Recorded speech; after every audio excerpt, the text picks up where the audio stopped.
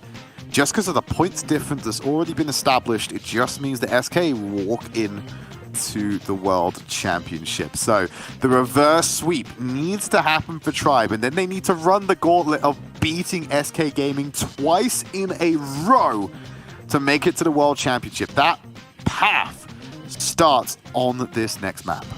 Just saw the desperation in their moves, doing everything they could to get more bolts on their side, sacrificing a Sprout even, just throwing him away to try to get one more bolt stacked up.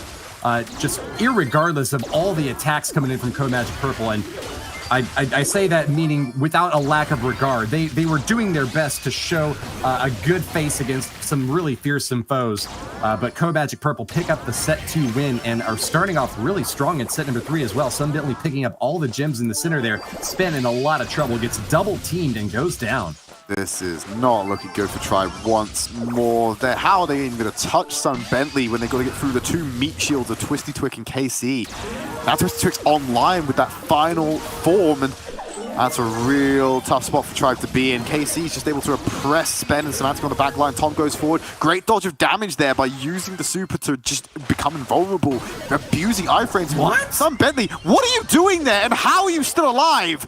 Gems go down, but Twisty Twick is there, able to force away. Semantic will scoop up all of those gems, but you do not want to be putting those onto a Surge.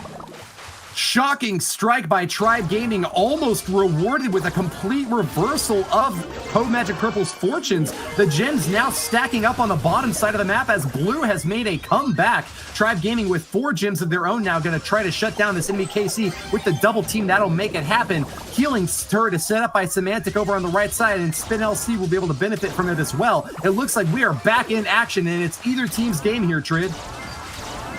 Bubble's going to absolutely destroy Sun Bentley. Twisty Twick is... wow! Oh, what a demolishment there as well. And Ben, 7 gems. Semantic, 8. CODEMAGIC Purple. I don't know if they've got the damage and the time to deal with these 2 in the corner. Going to level up Twisty Twick as they go in for the final engagement with 4 seconds remaining. Tribe Gaming able to walk out with the win on that game. Actually got really close there at the end, only because Pam and Rosa are 2 of the most beefy brawlers. Did they survive that last shot? The long bomb hit against them, took them all the way down to triple digits in Spen's case. But hey, he was still standing, and with the gems in their pockets, that was a safe win for Tribe Gaming. Really falling early in that game, but the pickup in the mid game into the late game as well really showed the synergistic advantage there.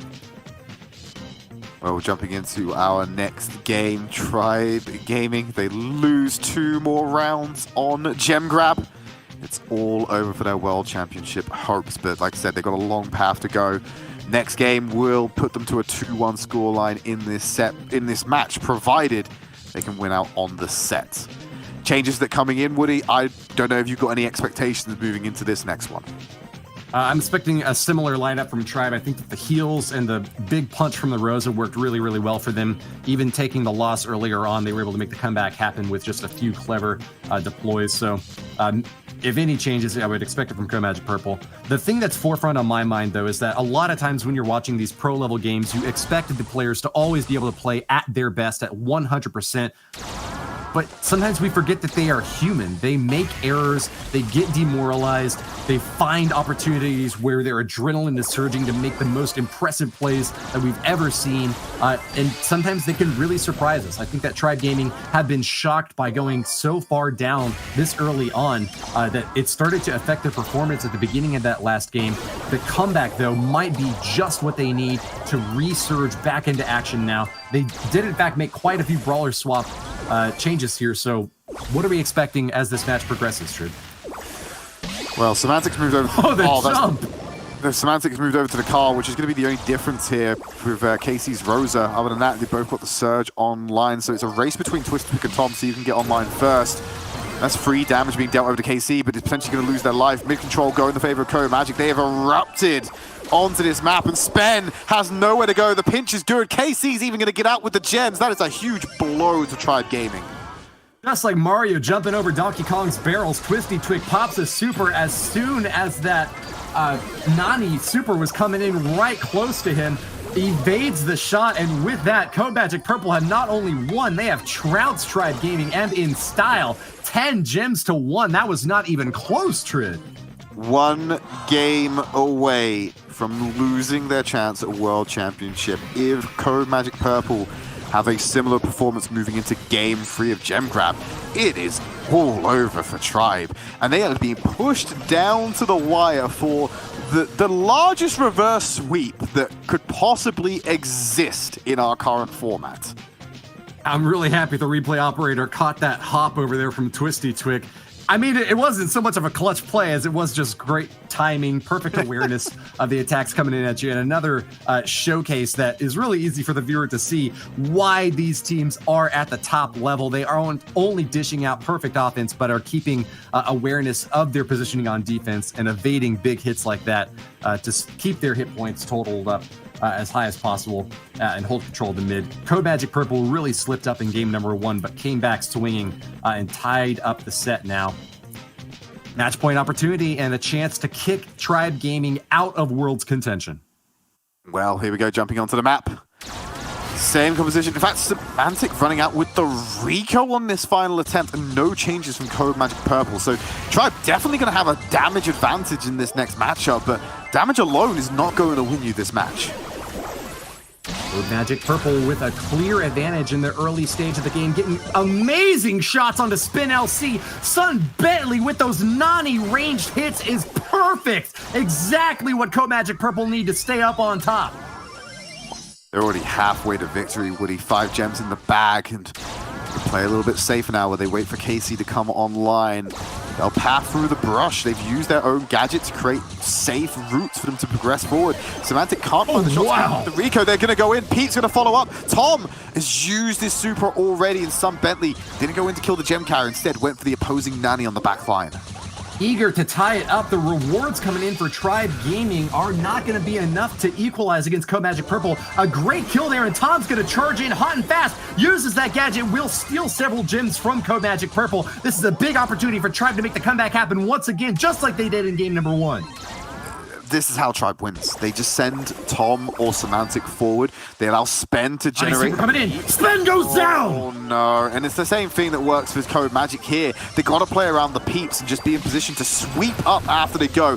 Tom and TwistyTwig doing an aerial routine as they jump up at the same time. Sun Bentley playing very forward, walking at point blank range to try and kill Tom. Casey's not in range to get the final blow or play sweeper. 10th gem collected for TwistyTwig, now in full retreat. They've just lost the Rosa, but I believe they've got the time to try and contest the center. Pete on a hunt. The super's available. Oh, the teleport as well! With the peep and sweep, empurpled in celestial robes, CODEMAGIC have done it! They move on to Worlds, while Tribe has been relegated. The hopes of so many months of competition dashed in stellar fashion. CODEMAGIC Purple clenching victory have done it. Finally, there it is, Tridd. We were hoping that the last match of the day would be a victory lap for Tribe, but it is not. It is a consolation prize to attempt to squeeze out as much prize pool as possible. But I don't even think is it even possible that they do that? I can't even think that they finish above it, because if SK, they've already beaten CODEMAGIC. It might be an instance where Tribe are just guaranteed third place now because of the map differential. I don't think they can actually finish above third now, which is an absolute heartbreak for this organization who came into the game late, managed to wrestle their way up for near World Championship contention, but it just fell short on the final day. CODEMAGIC Purple come out with the win. Let's throw it over to Dan to move us along. Heartbreak indeed, Tridd. So many of us have been following Tribe's progress throughout the year as things seem to get better and better, but it just goes to show how high the level of competition is here. I can confirm Tribe Gaming will not be qualifying for World. But on a brighter note, let's take a look at KC, our MVP for this series. We saw KC playing a whole bunch of different brawlers. Way back when in Bounty, we saw KC playing Jackie for a bit, and then a little bit later, it switched over to B. Then we saw some Sprout in Siege with some very well-placed walls, stopping Siege bots with lots of covering fire. And then later in Gem Grab, KC played as Rosa and was vital in getting that victory, running off with the gems, playing a very defensive role in general. But there you go. Let's take a look now at the group, as this is going to tell a bit of a story. Tribe Gaming with a 0-3 set score. They are not able to finish in first place anymore, which means they are not able to qualify for global finals. This was the big day for Tribe Gaming, and I'm incredibly disappointed for the team. I know how hard they've worked, but you know, there's always next year. They've got to be global champions before. Let's move on and take a look at the team that will be making it. There's SK Gaming, Tribe up against SK Gaming. Now, this is a little bit of a grudge match at this point, because SK Gaming just took that spot from Tribe, and surely, at the very least, Tribe are going to want to prove that they have what it takes to take SK Gaming down. Here's Tribe. Tribe sadly did not qualify for global finals. Again, two of these players were the global finalists last year. They've done it before. They are incredible players, and I have no doubt that they are going to have a storied future within Brawl Stars Esports. But on the other side of things, let's take a look at a team who I'm sure are feeling much happier today. Here's SK. SK, YDE, Skyrex, and Achille, who have just qualified for the global finals. They have taken the last spot available in the EU and MEA region. And looking at how happy they look in these pictures, I'm sure they are just as happy in real life. And now, are they going to kick Tribe while they are down? That is the question for this final match of the day. Take it away, casters. Thank you very much, Falcone. My goodness me, I've got to say, I really feel for the Tribe boys. Like, last year, they were the champs, and this year, that close. So commendable, though. They honestly did so well to get just this far. So congrats to them for doing what they did to get this far. It's a commendable effort. Absolutely, and we've already had the bans come in. Ark, that is a Poco and Gene being removed in this series. First map in the rotation, some assembly required as we head over to Siege. Let's see then. Again, Poco and Gene, two brawlers we've seen banned very, very frequently. The one brawler that I would say now is on the cards is Max. Max, again, we've seen banned in every game so far in the European region. So going to be more than likely seeing a lot of Max, I would say. Yeah, could be a bit. And remember, we have a new home. YouTube channel, Brawl Stars Esports, instead of the Brawl Stars main channel. So I'm assuming, this is just an educated guess from someone who may know a thing or two, that we're probably going to see a lot more esports related content going onto that channel if we're being given a dedicated one. So it won't just be the Brawl Stars Championship. I'm going to take a huge guess here and say Supercell have got some plans for that. I've got to say, I've got to commend ESL and Supercell massively this year for the step up in the quality and the production that we've seen in esports. I would absolutely say, Tridd, that your hazarding of your guess would be, I'm sure, proved certain. Esports has been blowing up in Brawl, and it's a fantastic thing to see. I think a great step in a really positive direction. Absolutely. So let's hopefully jump into that match shortly. But usually we have a timer, and now we don't. I wonder what that means. Oh, we're jumping into the match. I was panicking for a day, Ark. I thought there was a problem. Oh, God. That's never happened before. Now... Relax your shoulders with some massage. Yeah, oh, my God. Right, finally, what a relief. Jumping into the last match of the day then. So this doesn't have the stakes we thought it was going to have, because it was going to come down to the wire between these two teams for qualification. We know the outcome, so it's a matter of pride and money. The Tribe, who've taken an early bolt advantage, and they are knocking SK around the park right now. Yeah, absolutely. It's great to see that they are still all up for the fight, because honestly, it's of all the defeats to have, that's got to be the hardest one to go into a game, you know. So it's great to see that they've already got this first push in the works, and a bit of a defense screen out from SK, who are on the back foot. Shield running Max, I think, is going to definitely be a wise pick. Semantic, I guess, going with the kind of like home run star power dash as a kind of way to match that. There's now a Q. It's on the back line again. 8% only achieved by that one, but they do have a bot lead to be able to push out again. They knock YDE away. The BB pick coming in from Semantic is paying dividends already with just the clearance. And yet again, another secured bolt just off of that first attack, coming out and knocking it back. Again, YDE just cannot play Brawl Stars right now because Semantic exists. Yeah, Semantic knows how to go on the aggressive. It's his preferred play style for sure, but so far, Tribe with great control, get the second push underway. Tom with the super over the top for damage. A great start for Tribe. They're not going to seal the deal there, but they're looking good going into this next round with the bolts. Not quite in their favor, but the map is definitely under their hands for sure. Oh, that should have been SK's easy kill on the Spen, but he made him work for it on the end with that super. Now they're looking to knock up Tom. SK Gaming have done great here to slowly top up their bolts, and now they can push for a siege bot on the last siege. Definitely going to get one in the double digits, because I don't think there's comeback potential from Tribe right now. But what it's about is, can they equal out the damage? 60% is what they need to achieve in order to get that over the line.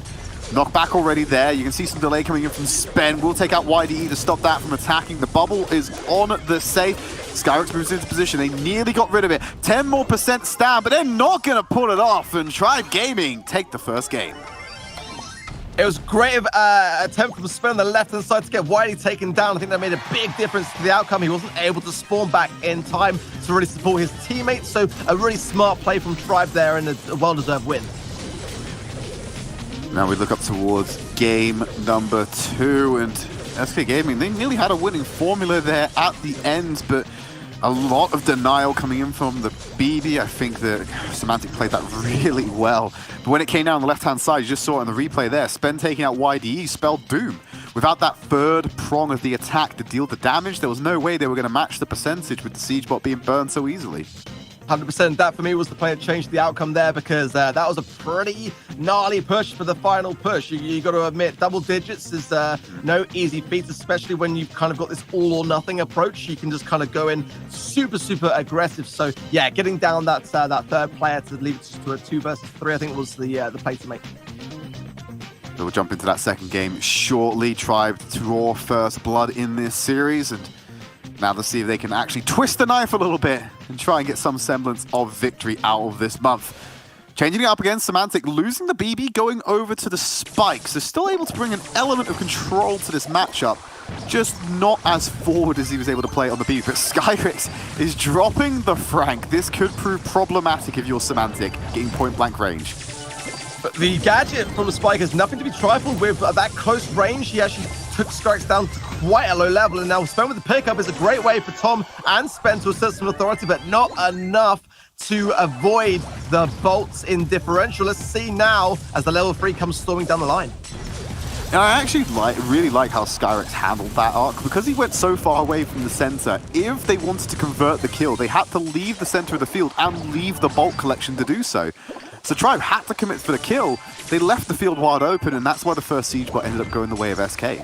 Yeah, the C-Bot was shredded down by Semantic. Popping that gadget, it was like a blink and you miss it moment, and now Tribe's starting to get some momentum here. Spen is the lower in HP between this matchup, but Semantic with a sneaky shot did help to swing the balance, but not enough. He will go down, and now SK looking to bank these bolts in here.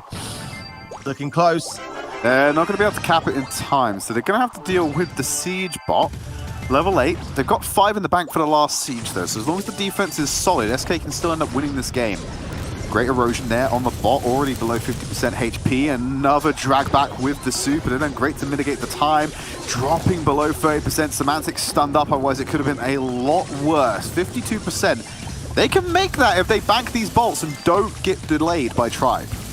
Yeah, I feel like Semantic going in there may not have helped Tribe in terms of holding that mid, because stopping SK from their spawn is such a dominant moment in the game mode to do so, and they haven't quite got that, but they have got the mid control. Whitey's going to go down here, surely to Spin. He does so. Bolts continuing to be banked here, but Skarx to pick up a single one, but Semantic with a takedown will prevent that cooldown. Will they bank it though? That's the question. Oh, they're going to be able to bank it just in time. Level 8 siege bot. But there's still all these members from Tribe. We saw how well they're able to... Oh, no! I think Semantic went down before he could even use the super there. The stun up on the Spen as well. This is looking really good for SK Gaming right now as they're onto the Ike. And it's going to have a lot of damage dealt to the safe. They're going to get below 50%. They've done enough. SK Gaming going to level out the set. Gotta hand it to Skarx with those frank smashes in that final push, making it all count.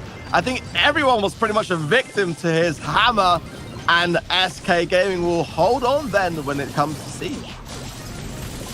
You can see, look at the damage that Semantic dealt to that siege right there. Then you're talking about not messing around with that spike gadget, and I think the bot realized that after dropping it at level 2. It's a really, really strong strat to be running the Fertilizer Star Power, and then you've got that additional healing quality which it brings to tank some of the shots from the bot to get in as close as you can, pop that gadget, and the damage is considerable if you just get that placement spot on, and Semantic showing us how it's done for sure. Alrighty. It's coming down to the wires to decide the first set. We're going to jump into game number 3 shortly. Wonder if we see any more adaptations. It feels as though Tribe are more susceptible to adapting. We did see the Frank come out from CODEMAGIC though, so I wonder if we'll see it 2 times in a row. Typically the niche picks you don't see happen twice, unless you're in China where you just played Mortis for like 3 games in a row. It's really weird that got unpunished, but okay. They love to play a lot of Tick in the China region also, and it's great to see a diverse meta across the regions. We do see a lot of variation, but we are going to see that Frank disappearing. I think rightly so, because Semantic staying with the Spike, it would have caused problems, and Spike is a more versatile brawler, I would say, more able to kind of go up against a variety of not just tanks, but also ranged brawlers as well. And I think Skarx swapping out to Carl there is a smart move for me. He's going to have a good time dealing with this bot. He can bounce it off these walls when they get in close for the real fast DPS output. Slow down as well. They're attempting to keep him sustained, but it's not going to be the case as they're forced back. No damage being dealt to the Ike. Yeah, you really need to make those pushes count, really, and there's the crying face emote from Spen. Yeah, it's going to be now a case of can Tribe get the mid control again in order to get some of these bolts banked, because SK are putting down the pressure. Skarx rolls in, shut down by Semantic. And then that lead is going to be wide open. Either Tribe or SK can still achieve this one. Bolt count pretty similar. Widey can bank this one, but they're not going to bank a second. Level 7 siege bot going the way of Tribe Gaming. Finally, we might see some percentage on the board. Widey's isolated. Oh no, he can't even get back to the team to help. Yeah, and your eyes do not deceive. That is a Sandy, not a Leon. It's the Sugar Rush Sandy skin making an appearance for the first time here as Tribe get this push in. Semantic getting straight on the safe, but damage is going to be 9%. What a monster push from Tribe. I think Tribe have just won it out right there. I don't see SK Gaming coming back, even with the last siege. There's just too much damage on the side of Tribe. As long as they can just deny SK a couple of bolts, they can make this happen. If we start entering double-digit territory, oh, no, Tribe. That's not what you want to be doing. Akil's then going to force Tom away. They're setting themselves up for victory. The last siege is going to come online. They've got damage in the bank to be able to pull this off. A level 12 siege bot. If they can just capitalize on the damage, they should be fine. But I love what Tribe actually did there. They popped the Sandy super and they go for the kills instead of the defense. They know the natural bot isn't going to match the damage. If they can just deny the Brawlers getting onto the Ike, they win by default. Tribe Gaming, excellent decision making, and they come out with the win. Big brain plays, absolutely. The majority of the damage doesn't come from the bot push, it comes from the players supporting the push. So by taking those players out of the mix, it is left with a really, really solid defense, and Semantic playing Spike is the ideal brawler to be left alone with the bot push. So really smart plays from Tribe. I love what I'm seeing. At least when you're in like open water and you see a shark coming, you can see a fin in the water, so you know roughly where you have to dodge. But right there at the end, when you saw that huge burst onto the siege, you've got a Spike, which is a ticking time bomb, in the shroud of Sandy's super, unable to be spotted. You have no idea when that Spike is going to come. But from our point of view, you just see this little cacti just swimming through a pool of sand just to explode over the Ike. There was no way SK could deal with that. Absolutely. Well, our next game mode is going to be Brawl the map. Sneaky Fields, another map to return to the game. It's been a while since we saw Sneaky Fields, a map that was designed actually by content creator Lex. It's one of my personal favorites, so I'm really happy to see this map coming back and seeing it play out in a competitive setting. I'm sure Lex will probably end up watching the VOD back. I know in North America it's quite early for them, so he might not be watching live, and I don't blame him, to be fair. It's a great map. It's actually in the early stages when maps were kind of being open to the community to submit their designs. So it's one of the real OG community submitted maps. So a lot of bush in that mid section opens up the doors to a lot of Rosa and potentially a Shelly. We know that Skyrex does like to play a lot of Shelly in Brawl Ball. So maybe we might see that happening. I'm glad they disabled the community submissions, because if they allowed me to submit one, it would just be Minecart Madness but with more tracks. I mean, to be fair, Frank's submission of Purple Paradise has got literally nothing. I think to be honest, you know, Frank's community map designs did a bit of work. No, I'm absolutely. What, did he just literally just submit an open field? Is that all he did? It's for the 1v1 side of things. It's actually super enjoyable to have just nothing. So. Here we go, Tribe straight off the mark, not wasting any time. The pass from Semantic to Spain is good. The ball is in the back of the net. The first 30 seconds, love to see it. Absolutely. You got to think, wasn't it SK in that series that kicked things off for Europe, where they had the super dominant goals being scored in their series? Yeah, it could like they're getting dunked on right now by a similar thing. Yeah, I think during the time it took Trump to get one, I think SK had two. SK had already won the game at this point. Yeah. Wiley going over super there, trying to slow down the push that's in coming from Tribe, and now Skyrex and the Shield spawning in for support and starting to gain some control maybe, but Tribe looking fierce for me right now. Samantha going in, having to pocket the ball, I think is the best thing that SK can hope for right now. Yeah, but they're going to just gadget. Okay, I don't know what Tom was thinking. Using the gadget to teleport themselves into a channel where they could just be sprayed into. It's fish in a barrel, and the fish willingly jumped into it. Then with the emotes lurking in that bush. Both Sims, again, a really strong star power for Sprout to have that additional shield whilst in bush, so I can see that being a good brawler choice as far as that's concerned. But now SK with the first brawl chance to push up the board. Shield coming far away from Super, I think there it is. Pops it straight away, and now this is where SK are dangerous. Oh no, here comes Skyrex. You got a speed boost, gonna walk forward, bounces it off the board, can't get it around the corner. There's the nice slow there, going in with a pirouette, knocked into the corner, great super pass to keep it away, but YD and Skyrex should be able to just walk this one in. Oh, there's a bit of stall as well for the BM, but SK Gaming still get the score. You know what? It's actually not BM, it's actually super smart, and I've seen this play out in actually this exact team circumstance. The other side of the example, it was actually Semantic. By stalling that moment, it can actually make Tribe have less moments of opportunity in order to get a goal prior to overtime. So it's actually kind of smart here, and Tom under pressure as well. Those stacks are going to be lost. SK now, surely with a great chance pass. Going down. Super pass. There it is. Beautiful. You saw it coming a mile away as soon as they got the super online for a kill. They knew that was going to happen. SK Gaming going to take the first game and now look towards leveling out this series as a whole. Gotta say, I was kind of surprised that SK came back so competently in that game because it was definitely Tribe that had the majority of the plays, the majority of the aggression and control in the beginning part of that matchup. But just a couple of slips, and this is the thing with SK is that you don't want to leave any door open to get that control coming towards your goal. It's a really hard thing to defend, and they are very, very good at staying alive in those circumstances. So. Oh, absolutely. And I was questioning the decision to pocket the ball in the back, especially when they started winning fights and they were in the territory of Tribe. I was like, that's great and all, but where's the ball? And Skyrix comes in, waddling down on Carl and ends up getting the ball in the range. We're like, okay, finally, they remember there's an objective.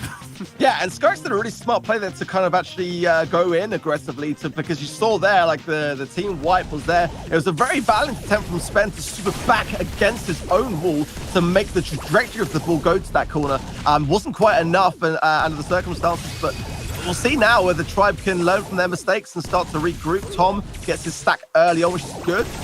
But the pass to Whitey can be hard for Semantic and Spen to stop. Wise walking it straight in the first opening seconds. A disastrous start for Tribe then. How are you letting that happen? Whitey had a full HP bar before he got into the home stretch of walking that one in. You can't let the Rosa even get close to doing that. And thankfully, using those mines, they're going to shut that one down. Skyrix going for a Champions Zone. The damage is not... My goodness me, the double speed dashes from both the Jackie Gadget and the Max Super for the win. SK Gaming are gonna take Brawl in spectacular fashion. I've got to be honest, I didn't see that one coming. I hate everything about that. I hate everything about how that Brawl Ball went down.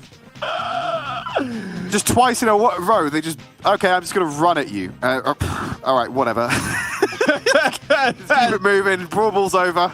We'll go on to the next map type and just forget about it. Tridd is displeased. Hashtag confirmed. Oh, my God. Just... Oh, God. Only in the last monthly final would I see something like that happen. And...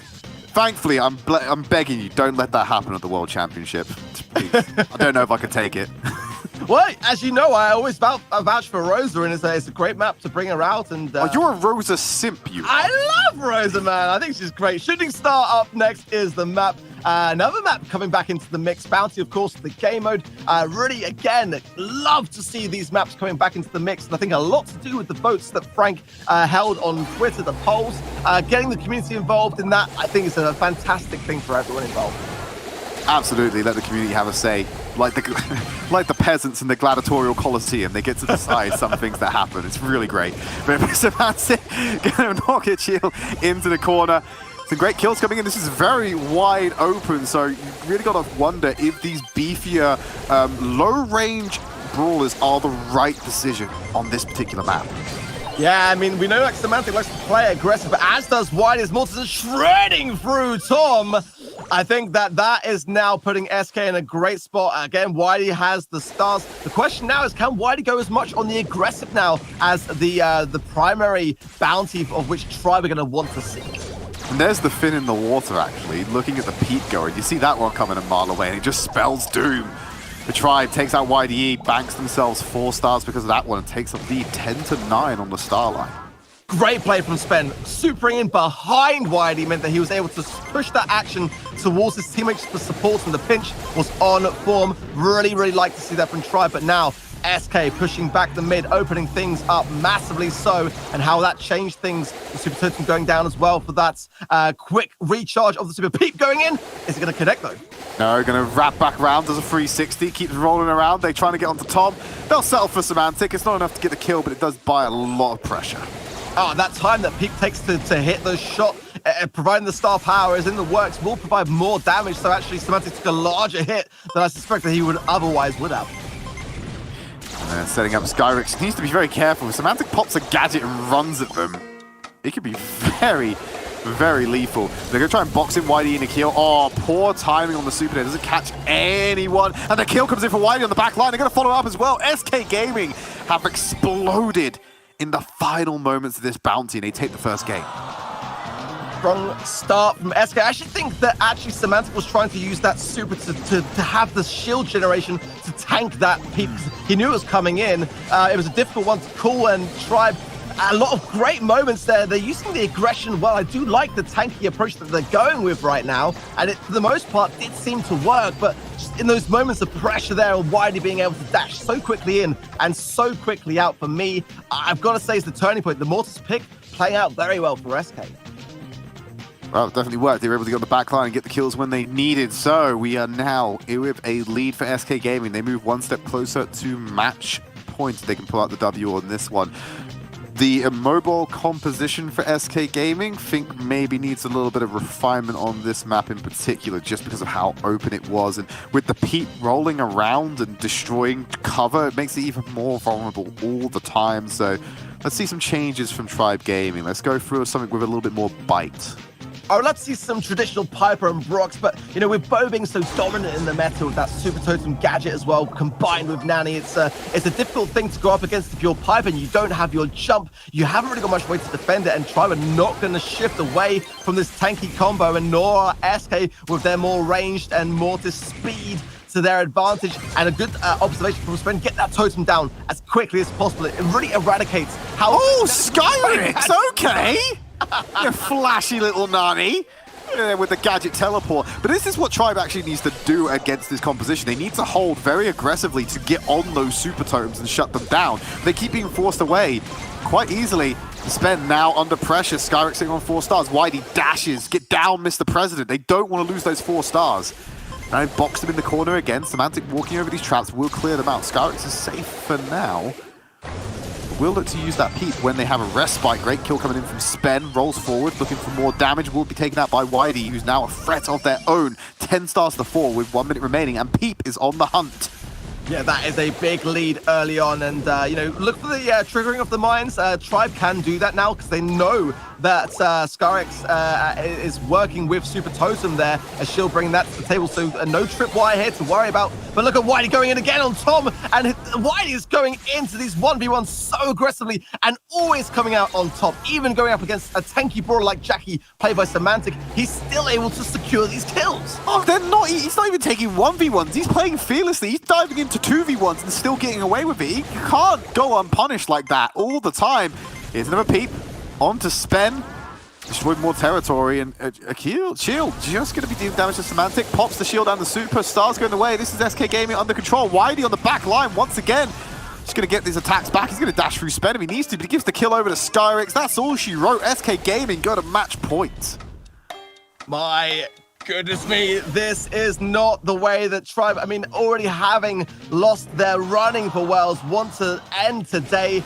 But SK at the moment looking to do it in style and make themselves the outright champions of today's matchups. It's going to come down to the wire. I got to say, I still think that Tribe have got some fuel left in the tank. Yeah, they're certainly not completely out of this one. They can come back into it, but it's a 2-1 scoreline in favor of SK Gaming right now as we're looking towards set number 4. And taking a look at the damage, over nearly 100k damage difference in favor of SK Gaming. And I'm going to bank on most of that coming from the peep, because we were seeing some absolute bangers landing on that one. 5 and 6k damage coming out once a time because of the travel distance. Disgusting. Absolutely disgusting.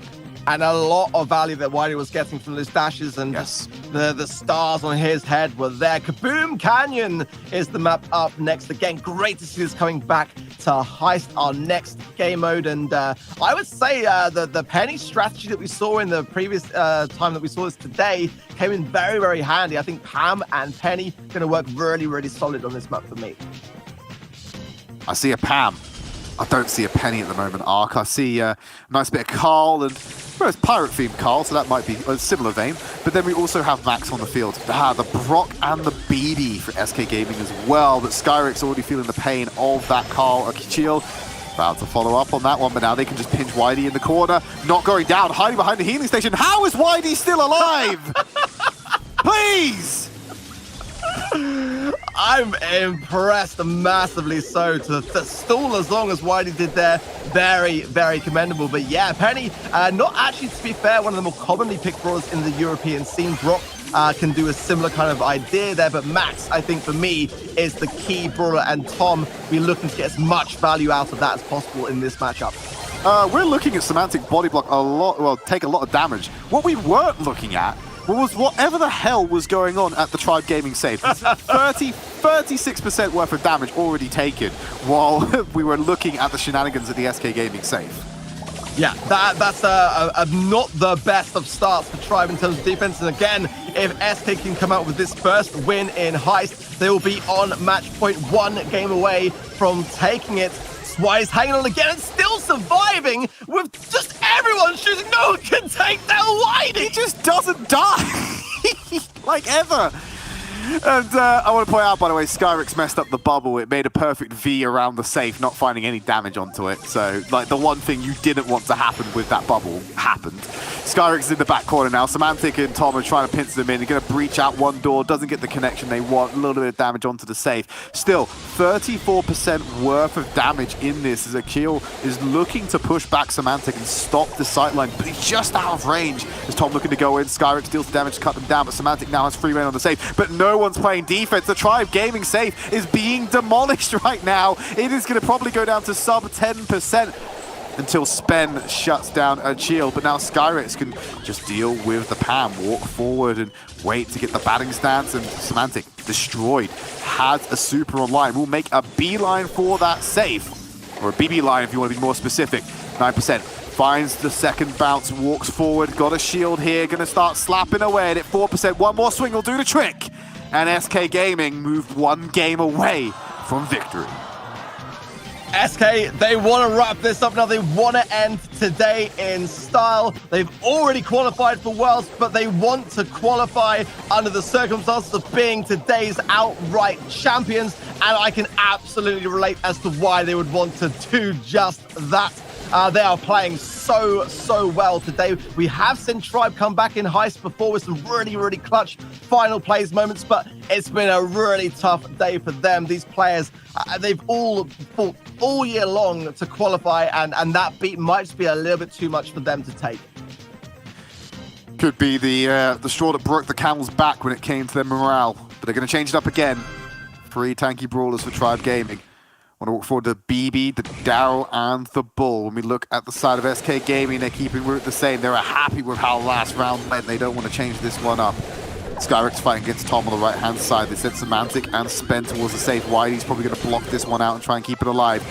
Trades out with the bubble. Skyrix trading out for Tom, but they're not doing anything about a chill.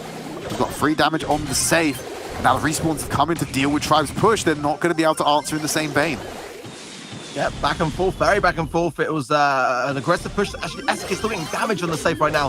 Down 40% to 60. And a shield, a little cheeky jump over the wall, staying alive. Skyrix popping gadget to stay alive. But this is a gnarly push coming in from SK. Tribe have lost the control. And right now, it's looking bleak as Skyrix goes in with 1 swipe, 2 swipes, misses the second, but the bubble connects with Spen, and he goes down.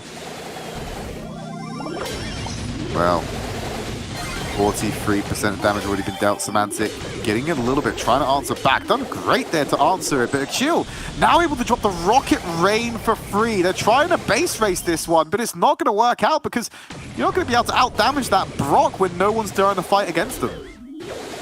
Skyrix is coming in as this is really dangerous for Tribe. He might be getting swipes of 1 swipe is there. 10%, 6%. It's surely going to be it. A shell with the final kill for SK, and they are going to Worlds in style.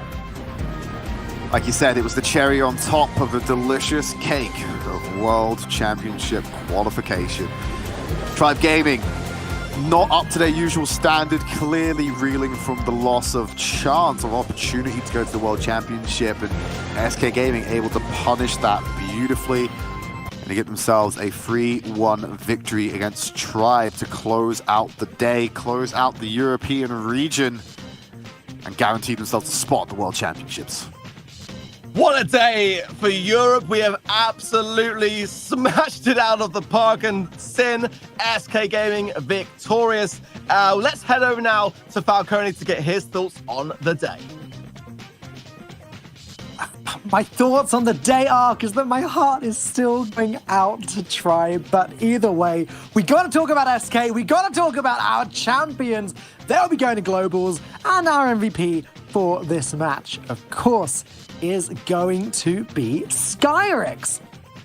We saw Skyrix play a lot of BB, a lot of Carl, and a lot of Nani, going way back when to the early rounds of this match. If you really stretch your mind back, because we had a lot of games this match. We saw Skyrix playing as BB in Siege.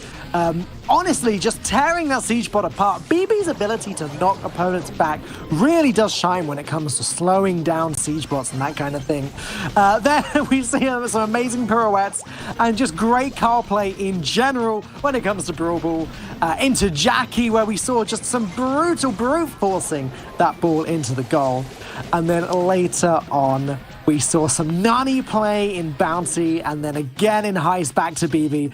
Honestly, Skyrix did a lot of different things in this match, a lot of different types of gameplay, and excelled at all of them. So big congratulations to SK. But there you have it. SK Gaming are going to be the winners of the EU and MEA group today, with CODEMAGIC Purple and Tribe Gaming taking second and third respectively. But SK, you know, the real reward for them is their appearance next month. They're going to be at Global Finals. There's some prize money as well. Doesn't hurt, you know, $9,000 going their way. And CODEMAGIC Purple also going to be at Global Finals next month, so they'll be receiving $6,000 today. And for Tribe Gaming, I guess they're going to be licking their wounds and getting ready for a comeback next year. But here's the leaderboard. Scores on the doors. CODEMAGIC Purple, Clash EU, SK Gaming are your three teams qualifying from the EU and MEA region. You'll be seeing them next month again, November 21st and November 22nd. That is the weekend. Mark it in your calendar. There you go. We've only got one spot remaining now, and it's North America and LATAM North. We are going to be wrapping that one up tomorrow and working out who our final Globals contestant is going to be. Let's take a look at what we've got coming up tomorrow.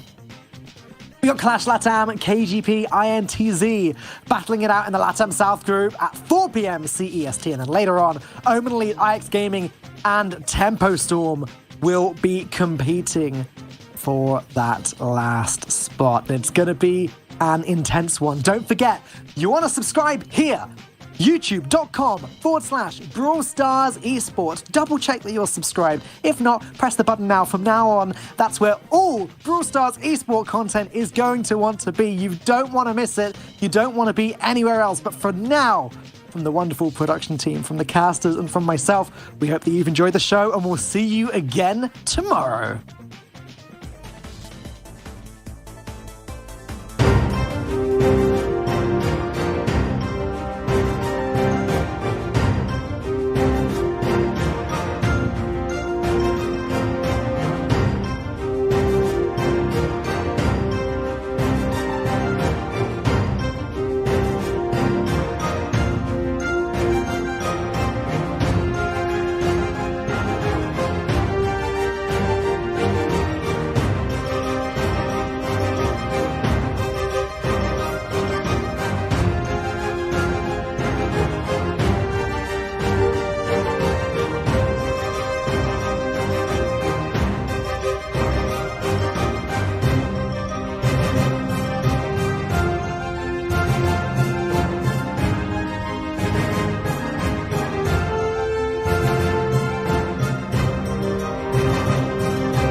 Esports.